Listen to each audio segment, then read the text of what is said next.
نحمده ونصلي على رسوله الكريم اما بعد فاعوذ بالله من الشيطان الرجيم بسم الله الرحمن الرحيم قال الله تبارك وتعالى في القرآن المجيد والفرقان الحميد اعوذ بالله من الشيطان الرجيم بسم الله الرحمن الرحيم يا أيها الذين آمنوا اتقوا الله ولتنظر نفس ما قدمت لغد واتقوا الله إن الله خبير بما تعملون صدق الله العلي العظيم وصدق رسوله النبي الكريم نحن على ذلك من الشاهدين والشاكرين والحمد لله رب العالمين۔ حضرات محترم، رمضان المبارک اپنی تمام رحمتوں اور برکتوں کے ساتھ جلوہ فگن ہوا اور بڑی تیزی سے ہمارے درمیان سے رخصت بھی ہو گیا۔ رمضان المبارک کے بابرکت لیل و نہار ختم ہو چکے، عبادت کا موسم بہار رخصت ہو گیا، نیکیوں اور طاعات کا نورانی ماحول مکمل ہو چکا۔ لیکن یہ حقیقت ہے، رمضان المبارک صرف ایک مہینہ کی عبادت کروا کر چلے جانے کے لیے نہیں آیا تھا، چند دنوں کے نماز روزوں کا پابند کرنے کے لیے نہیں آیا تھا، اور نہ ہی موسمی اور رواجی مسلمان بنا کر مسلمانوں کی لسٹ میں نام درج کروانے کے لیے آیا تھا، بلکہ رمضان المبارک کے ذریعے مومن کی جو تربیت کی جاتی ہے اور عبادت کے سانچے میں جو ڈھالا جاتا ہے، احکامات کی پابندی اور شریعت کی پیروی کا جو ذہن بنایا جاتا ہے، من مانی زندگی چھوڑ کر رب چاہی زندگی گزارنے کے ذوق کو پروان چڑھایا جاتا ہے، اس کو ہمیشہ کے لیے مضبوط کرنے اور ایمان کی بھٹی کو ہمیشہ گرم رکھنے اور پورا سال اور زندگی بھر رمضان جیسی ہی عبادت و طاعت کی ساتھ گزارنے کا پیغام دینے کے لیے آتا ہے۔ اس کے اپوزٹ ہمارا یہ المیہ ہے کہ ہم لوگ عبادات کو صرف ایک مہینے کے ساتھ خاص کر لیتے ہیں، سال بھر کی عبادتیں صرف رمضان میں بجا لانے کی کوششیں کر کے باقی 11 مہینے چھٹی کی جاتی ہے۔ رمضان المبارک میں جو عمل کیا جاتا ہے اس کی رفتار بعد میں سست پڑ جاتی ہے، مسجدیں ویران ہو جاتی ہے، چٹائیاں لپیٹ کر رکھ دی جاتی ہے اور قمقمے اتار دیے جاتے ہیں، اور اب وہی پرانے نمازیوں کے وہی چند لوگ باقی رہ جاتے ہیں۔ نہیں، ایسا نہیں، دین ایک مہینے کے لیے نہیں بلکہ پوری زندگی دین کے مطابق گزارنا ہی اصل دینداری ہے۔ ماہ رمضان ہی ہم سے رخصت ہوا ہے، اب دیکھنا یہ ہے کہ میں نے اس مہینے میں کیا کھویا اور کیا پایا۔ اس کے لیے ضروری ہے کہ سب سے پہلے ماہ رمضان کے اہداف اور مقاصد کو دیکھا جائے کہ میں نے اپنے ان اہداف اور ان مقاصد میں کس حد تک کامیاب ہوا ہوں۔ قرآن کریم میں اللہ تبارک و تعالی نے رمضان المبارک کے روزوں کو فرض کرنے کی حکمت تقوی کے ساتھ متصف ہونا بیان کرتے ہوئے ارشاد فرمایا، یا ایھا الذین آمنوا کتب علیکم الصیام کما کتب علی الذین من قبلکم لعلکم تتقون، اے ایمان والو، تم پر روزے فرض کیے گئے ہیں جیسے تم سے پہلے لوگوں پر فرض کیے گئے تھے تاکہ تم پرہیزگار بن جاؤ۔ یعنی روزے رکھ کر انسان کا دل، سوچ سمجھ، انداز اور اخلاق و کردار سب کچھ اس طرح بدل جائے کہ رمضان کے بعد ایک نئی اور نیک زندگی کا حامل بن جائے، اور زندگی میں ایک طرح کا انقلاب برپا ہو جائے کہ اگر وہ رمضان سے قبل سودی معاملات کا کاروبار کرتا تھا تو اب وہ توبہ کر لے اور اس کی طرف مڑ کر بھی نہ دیکھے۔ خدا نخواستہ اگر وہ شراب نوشی میں ملوث تھا تو اب اس سے نفرت پیدا ہو جائے، دھوکہ دہی، جھوٹ بیان، ظلم زیادتی، حسد، غیبت اور دوسرے منکرات سے توبہ و استغفار کے ذریعے اپنے آپ کو پاک و صاف کر لے اور دوبارہ ایسی معصیت کا ارتکاب ہرگز نہ کرے، فرائض و نوافل کا ایسا خوگر بن جائے کہ ان کے بغیر رات میں نیند آئے اور نہ دن میں چین و سکون کا احساس ہو۔ اگر یہ کیفیات دل میں پیدا ہو گئی اور زندگی میں ایسا بدلاؤ ظاہر ہو گیا تو سمجھنا چاہیے کہ رمضان کا مقصد حاصل ہوا ہے اور اس نے اللہ تعالیٰ کی رضا کو پا لیا، ورنہ بظاہر رمضان کا مہینہ ہم نے پایا اور کچھ اس سے حاصل کیے بغیر وہ ہم سے رخصت ہو گیا، جو اہل ایمان کے لیے سب سے بڑی مایوسی کا ذریعہ اور محرومی کا سبب ہے، کیونکہ روزہ تقوی حاصل کرنے کا انتہائی اہم اور امپورٹنٹ سبب ہے۔ اسی لیے روزے کی بدولت پیدا ہونے والی علامات سے نفس میں تقویٰ کا اندازہ لگایا جا سکتا ہے کہ ہم جو روزے کی حالت میں اللہ کی حلال کی ہوئی چیز جیسے کھانا پینا جمع وغیرہ سے باز رہے، تو کیا ہم اپنے نفس کو اس قدر تربیت کر پائیں کہ رمضان گزرنے کے بعد اللہ کی باقی حرام کی ہوئی چیزوں سے باز رہ سکیں؟ کیا جیسے روزے کی حالت میں ہم نے اپنی خواہشات پر کنٹرول کر کے گناہوں کے قریب نہیں جاتے تھے، تو کیا رمضان گزرنے کے بعد بھی ایسی ہی خواہشات کا گلا دباتے رہیں گے؟ جیسے روزے کی حالت میں ہم اپنے خیالات کو بھی پاکیزہ بنانے کی مکمل پابندی کرتے تھے، تو کیا رمضان گزرنے کے بعد بھی ہمارے خیالات، ہمارے ارادے پاکیزہ ہوں گے؟ جیسے روزے کی حالت میں ہم ہر وقت اللہ کی اطاعت والے کام بجا لاتے تھے، تو کیا ہم اپنی اس قدر مضبوط تربیت کر پائیں کہ رمضان گزرنے کے بعد بھی ہم ہر وقت اطاعت والے کاموں میں مصروف نظر آئیں گے؟ جیسے روزہ رکھ کر جب ہم بھوک لگتی تھی تو ہم غریب کی بھوک یاد آتی تھی، تو کیا ہم غریب پر خرچ کرتے تھے؟ کیا رمضان گزرنے کے بعد بھی ہم غریب کے بارے میں ہمارے یہی احساسات ہوں گے؟ وہ کیا کسی شاعر نے خوب کہا تھا کہ رمضان کے اندر راشن بانٹنے والوں، عید کے بعد بھی لوگوں کو، غریبوں کو بھوک تو لگتی ہوگی۔ اگر ہم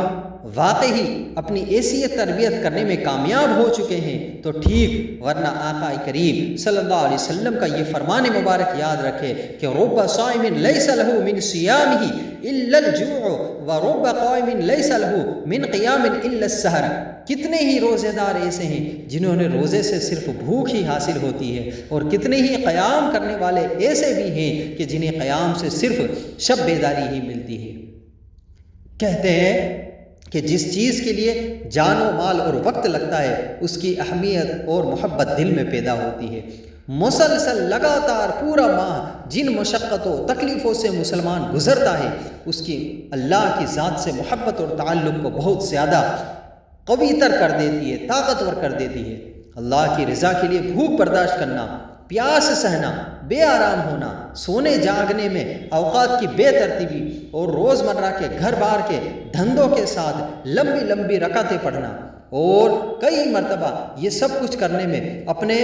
امراض کا بھی، بیماری کا بھی کچھ خیال نہ کرنا، یہ سب مشقتیں دیکھ کے ہمیں کس چیز کے لیے تیار کر رہی ہے؟ اعتکاف کے زمانے میں ساری دنیا اور اس کے ظاہری اسباب سے کٹ کر اللہ ہی کا ہو کر رہنا، اور طاق راتوں میں لیلۃ القدر کی تلاش بھی اسی سلسلے کی کڑیاں ہیں، بلکہ یہ اس تعلق کو عروج پر پہنچانے والے اعمال ہیں۔ اچھا، پھر ان سب کے ساتھ ایک بڑی اہم بات، آدمی جسمانی تکالیف تو پھر بھی برداشت کر لیتا ہے، البتہ ذہنی تکلیف اٹھانا، اور وہ بھی ایسی جو سمجھ سے باہر ہو، یہ بہت مشکل کام ہے۔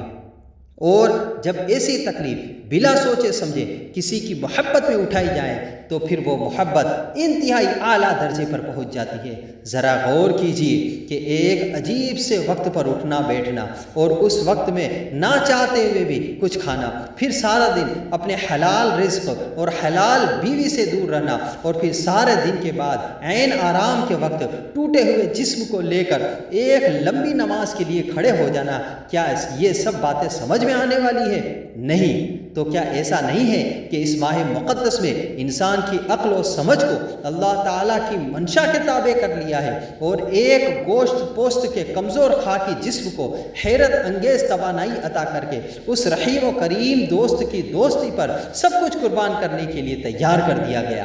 اب رمضان کے بعد بھی اس تعلق کو ہر وقت اپنی آنکھوں کے سامنے رکھنے اور ذاتی خواہشات سے اس کو بچاتے رہنے کی ضرورت ہے، یعنی ہر معاملے میں اللہ رب العزت کی منشا کو ترجیح دیں گے، اگرچہ ظاہری طور پر اپنا نقصان ہوتا ہوا نظر آئے، اور اس کے دین کو سنت طریقے پر اور اپنی دوسروں کی زندگیوں میں لانے کی کوشش کریں گے۔ من کان للہ کان اللہ لہ، جو اللہ کا ہو جاتا ہے اللہ اس کا ہو جاتا ہے۔ ماہ رمضان نیکیوں کا موسم بہار تھا۔ رمضان آتے ہی ہم نیکیوں اور اطاعت میں بڑھ گئے، ہم نے بڑھ چڑھ کر نیکیاں کی، نیکیوں میں ایک دوسرے سے مسابقت کی، آگے بڑھنے کی کوشش کی، ہم پہلی صف کے نمازی بن گئے، ہم نے داڑھی رکھ لی، ہاتھ میں تسبیح پکڑ لی، ہر وقت ذکر و اذکار میں مصروف رہنے لگے، گناہوں سے نفرت کرنے لگے۔ تو ذرا سوچو، کیا رمضان گزرنے کے بعد بھی نمازی رہوں گا؟ کیا رمضان گزرنے کے بعد بھی داڑھی جیسے سنت رسول کو رکھوں گا؟ کیا رمضان گزرنے کے بعد بھی میں نیکیوں سے محبت کو جاری رکھوں گا؟ کیا رمضان گزرنے کے بعد بھی میرا دل میں گناہوں کی نفرت رہے گی؟ اگر تو رمضان گزرنے کے بعد بھی نیکیوں والا معاملہ یوں ہی رہا تو ٹھیک، ورنہ فکر کرنے کی ضرورت ہے کہ ہم کدھر جا رہے ہیں۔ ماہ رمضان کے آتے ہی ہم گناہوں سے دور رہنے والے بن گئے، ہمارے دلوں میں گناہوں کی نفرت ہونا شروع ہو گئی۔ روزہ رکھ کر ہم چغلی، جھوٹ، گالی اور بیہودہ باتوں سے بچنے تو لگے، لیکن کیا رمضان گزرنے کے بعد بھی ہم جھوٹ سے ایسے ہی نفرت کریں گے؟ کیا رمضان گزرنے کے بعد بھی ہم اپنی زبان کو گالیوں سے بچا کے رکھیں گے؟ کیا رمضان گزرنے کے بعد بھی ہم اپنی زبانوں سے کسی مسلمانوں کی غیبت کریں گے؟ کیا رمضان گزرنے کے بعد بھی ہم اپنی زبانوں کو ہر قسم کی غلط استعمال سے بچاتے رہیں گے؟ اگر تو ایسا ہے تو ٹھیک، ورنہ نبی کریم صلی اللہ علیہ وسلم کی اس حدیث کو یاد رکھیے گا کہ آقا کریم صلی اللہ علیہ وسلم نے ارشاد فرمایا، من لم یدع قول الزور والعمل به فلیس للہ حاجۃ فی ان یدع طعام و شراب۔ جس شخص نے جھوٹ، فریب، بیکاری، بیہودہ باتوں اور بیہودہ کاموں سے اپنے آپ کو نہیں بچایا تو اللہ تعالیٰ کو اس کے بھوکے پیاسے رہنے کی کوئی ضرورت نہیں ہے۔ حضرات محترم، ماہ رمضان میں کچھ حلال چیزوں کو بھی اپنے اوپر حرام سمجھتے رہے۔ کھانا پینا حلال تھا، مگر روزے کی حالت میں ہم نے انہیں اللہ کے حکم کو اپنے اوپر حرام کر لیا، تو کیا جو کام سرے سے ہی حرام ہے ان کے بارے میں کیا خیال ہے؟ جھوٹ بولنا حرام، غیبت کرنا حرام، کسی پر الزام لگانا حرام، گالی دینا حرام، فحش اور بیہودہ باتیں کرنا یا سننا اور غیر محرم کی طرف دیکھنا بھی حرام ہے۔ الغرض ہر وہ کام جس سے شریعت اسلامیہ نے حرام کیا، تو جیسے رمضان میں اللہ کے کہنے پر ہم حلال اپنے اوپر حلال کر لیتے ہیں، تو ایسے ہی جو کام سرے سے ہی حرام ہے، رمضان گزرنے کے بعد انہیں اپنے اوپر ویسے ہی حرام سمجھیں۔ یاد رکھیں کہ روزہ صرف بھوک اور پیاس برداشت کرنے کا نام نہیں تھا، بلکہ یہ اللہ کی طرف سے اپنی خواہشات پر کنٹرول کرنے کی ٹریننگ تھی۔ سو ہمیں اپنے اوپر محاسبہ کرنے کی ضرورت ہے، کیا ہم رمضان گزرنے کے بعد بھی اپنی خواہشات پر کنٹرول جما سکیں گے؟ رمضان جو ہمارے اندر صبر چاہتا تھا، کیا رمضان گزرنے کے بعد اس اہل کے ہم ہو چکے ہیں کہ آپس میں اختلاف میں صبر و تحمل اور برداشت کا مظاہرہ کر سکیں گے؟ کیا اس سے ہم نے ایسی تربیت حاصل کی ہے کہ ہمارے اندر موجودہ انانیت کا جنازہ نکال سکے؟ کیا ہم اس قدر صابر بن چکے ہیں کہ مشکل ترین حالات میں صبر و تحمل کا دامن نہ چھوٹنے دیں؟ ماہ رمضان لوگوں کے درمیان خیر خواہی اور دوسروں کے دکھ و درد بانٹنے، معاشرے کے کمزور اور محروم افراد کے مسائل کو سمجھنے اور ان کا تجربہ کرنے اور اپنے خوشحالی اور کشادگی میں ان کو شامل کرنے کا مہینہ تھا۔ اللہ تعالیٰ کو کسی کو بھوکا پیاسا رکھنے کی ضرورت نہیں، بلکہ اس وقت اس کو بھوکا پیاسا رکھنے کا ایک مقصد یہ تھا کہ بہت سے انسان جنہوں نے کبھی بھوک کا مزہ نہیں چکھا، جنہیں کبھی پیاس کی شدت کا احساس نہیں ہوا، جنہیں کبھی لذتوں سے محرومی کا تجربہ نہیں ہوا، جنہیں بھوک سے پہلے کھانا موجود ملا اور پیاس سے پہلے پانی حاضر ملا، وہ اپنے اس بھائی کے درد اور تکلیف کا اندازہ کر سکے، جسے ایک وقت کھانا میسر تو ہے لیکن دوسرے وقت فاقہ ہے، ایک چیز موجود تو ہے دوسری چیز موجود نہیں۔ تو کیا رمضان گزرنے کے بعد ہمارے اندر یہ جذبہ پیدا ہو سکا؟ کیا ہم حقیقی طور پر ایک دوسرے کے غمخوار بن گئے؟ کیا رمضان گزرنے کے بعد بھی اسی طرح ہم ایک دوسرے کے خیر خواہ اور اس کی بھلائی چاہنے والے رہیں گے؟ حضرات محترم، ماہ رمضان بندہ مسلم کے دل میں اجتماعیت کے تصور کو مستحکم کرتا ہے، کیونکہ 400 عالم میں بسنے والے مسلمان ایک ہی مہینے میں سحری و افطاری، قیام و صدقہ و خیرات اور دوسرے نیک اعمال کرتے ہیں، اور یہ سب ماہ رمضان ہی کی بدولت ہے۔ ماہ رمضان نسل درنگ کے اختلاف کے باوجود پورے عالم میں بسنے والے مسلمان بھائیوں کو ان عبادات میں شریک کر لیتا ہے، جس سے مسلمانوں کے اندر وحدت ملت کا شعور اور مزید پکا ہو جاتا ہے، اور وحدت المسلمین کے شعور کا پروان چڑھنا تربیت معاشرے کا انتہائی اہم پہلو ہے، جس سے مسلمانوں کے درمیان انفرادی اور اجتماعی سطح پر تعلقات اور روابط مضبوط بنیادوں پر استوار ہوتے ہیں۔ تو ابھی اپنا محاسبہ کرنے کی ضرورت ہے کہ کیا میں نے اپنے اندر سے ذات پات کو ختم کر سکا ہوں؟ کیا اس رمضان میری انانیت ختم ہو گئی ہے؟ میرے اندر گھمنڈ ختم ہو چکا ہے؟ کیا میں دوسرے مسلمانوں کو اپنی ہی طرح کا مسلمان سمجھتا ہوں یا اپنے سے کمتر سمجھتا ہوں؟ روزے کی حالت میں ہم لڑائی نہیں کرتے، کیونکہ رمضان چاہتا ہے کہ لوگ آپس میں محبت و الفت سے رہے، مسلمانوں کے درمیان عداوت، ناچاقی لڑائی، جھگڑا اور فساد نہ ہو، کیونکہ بڑی بڑی لڑائیوں اور جھگڑوں کے پیچھے اصل زبان کا کردار ہوتا ہے۔ زبان نازیبا الفاظ بولتی ہے جس سے انسان طیش میں آ جاتا ہے اور نتیجہ لڑائی اور فساد برپا ہو جاتا ہے۔ اسی لیے رسول اللہ صلی اللہ علیہ وسلم نے عام دنوں کے ساتھ ساتھ خصوصاً رمضان میں فالتو باتیں، فحش گوئی سے منع کیا ہے، جیسا کہ سیدنا ابو ہریرہ رضی اللہ تعالیٰ عنہ سے روایت ہے کہ رسول اللہ صلی اللہ علیہ وسلم نے فرمایا کہ جب تم میں سے کوئی روزے کی حالت میں صبح کرے تو نہ وہ فحش گوئی کرے اور نہ ہی وہ جاہلیت والے کام کرے۔ اگر کوئی اسے گالی دے یا اس سے لڑے تو وہ اسے کہے کہ میرا روزہ ہے، میں روزے سے ہوں۔ تو کیا جیسے میں رمضان میں لڑائی سے بچتا تھا اب بھی بچنے کی کوشش کروں گا؟ جیسے میں روزہ رکھ کر اللہ کا حکم مانتے ہوئے لڑائی نہیں کرتا تھا، کیا غیر رمضان میں بھی لڑائی سے باز رہوں گا؟ حضرات محترم، اللہ نے ماہ رمضان کے ذریعے شاید یہ ہماری تربیت کرنا چاہیے کہ جو کام ہم ماہ رمضان میں کرتے ہیں ہم رمضان گزرنے کے بعد بھی کریں۔ جیسے کہ ماہ رمضان میں ہم فرضی روزے رکھتے ہیں، تو کیا رمضان گزرنے کے بعد ہماری اس قدر ٹریننگ ہو چکی ہے کہ ہم رمضان کے بعد نفلی روزے، مثلا کسی بھی دن سوموار، جمعرات، ایام بیض، عاشورہ، ذوالحجہ وغیرہ کے ہم روزے رکھیں؟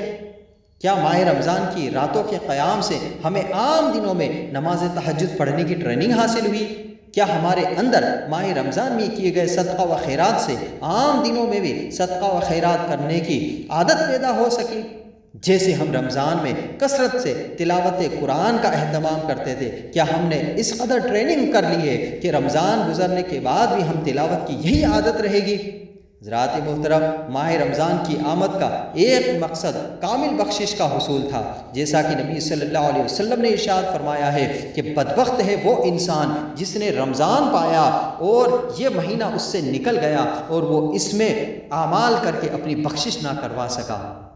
آئیے اپنا محاسبہ کیجیے کہ ہم رمضان میں واقعی اللہ سے اپنے گناہوں کی بخشش کروا پائے ہیں، اور حصول بخشش کے لیے دیکھنا ہوگا کہ کیا ہماری نیکیوں میں مداومت پیدا ہوئی ہے، ہم ہمیشگی سے نیکیاں کرنے والے بنے ہیں یا نہیں۔ نیکی کی توفیق مانگنا بہت بڑی سعادت ہے، مگر اس کے ساتھ یہ فکر اور آرزو ہونا بھی ضروری ہے کہ رب تعالیٰ اپنے کرم سے اسے قبول فرما لے۔ اگر چھوٹی نیکی قبول ہو جائے تو وہ بہت بڑی ہے، مگر بڑی نیکی قبول نہ ہو پائے تو وہ خاک برابر ہے۔ چنانچہ رمضان کے بعد ہم سب کو اس حوالے سے بھی فکر مند ہونا چاہیے اور دعا بھی کرنی چاہیے کہ اللہ تعالیٰ رمضان میں کی ہوئی محنت اور مشقت کو قبولیت کی شرط سے نوازے۔ اللہ رب العزت نے ارشاد فرمایا والذین یؤتون ما اتوا وقلوبهم وجلة انہم الی ربہم راجعون اولئک یسارعون فی الخیرات وہم لہا سابقون۔ اور وہ جنہوں نے جو کچھ دیا وہ اس میں حلال دیتے ہیں، یعنی ہر اچھا عمل اس حال میں کرتے ہیں کہ ان کے دل اس بات سے ڈر رہے ہیں کہ وہ اپنے رب کی طرف لوٹنے والے ہیں۔ یہ لوگ بھلائیوں میں جلدی کرتے ہیں اور یہی بھلائیوں کی طرف سبقت لے جانے والے ہیں، آگے بڑھنے والے ہیں۔ ام المومنین سیدتنا حضرت عائشہ صدیقہ رضی اللہ تعالی عنہا نے سے پوچھا، رسول اللہ صلی اللہ علیہ وسلم سے پوچھا کہ کیا اس آیت سے وہ لوگ مراد ہیں جو شراب نوشی کرتے ہیں یا چوری کرتے ہیں؟ تو نبی کریم صلی اللہ علیہ وسلم نے فرمایا، اے صدیق کی بیٹی، اس آیت میں چور اور شرابی مراد نہیں، بلکہ وہ لوگ مراد ہیں جو روزہ رکھتے ہیں، نمازیں ادا کرتے ہیں اور صدقات کرتے ہیں، پھر بھی انہیں خوف ہوتا ہے کہ قبولیت سے محروم رہ جائیں۔ یہ لوگ بھلائیوں میں جلدی کرتے ہیں اور یہی بھلائیوں کی طرف سبقت لے جانے والے ہیں۔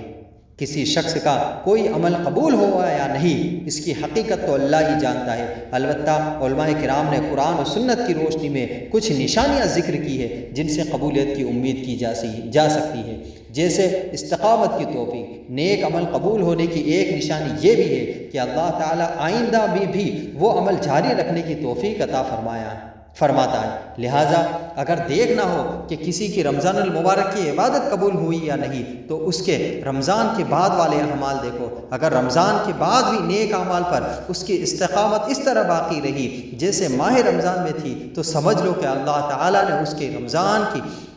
جانے والی عبادتوں اور اطاعتوں کو قبول فرما لیا، جس کی وجہ سے اسے اپنے ان اعمال کو تسلسل یعنی لگاتار کرنے باقی رکھنے کی توفیق عطا فرمائی ہے۔ اور جس کو دیکھو کہ رمضان کے بعد اس کے اعمال میں یک لخت فرق آ گیا ہے، وہ راہ ہدایت سے بھٹک کر پھر اسی راہ کاری میں ہو گیا ہے، اسی برائیوں میں مبتلا ہو گیا ہے جس میں وہ رمضان المبارک سے پہلے تھا، تو سمجھ لو کہ اس کا شمار انہی لوگوں میں ہو گیا ہے۔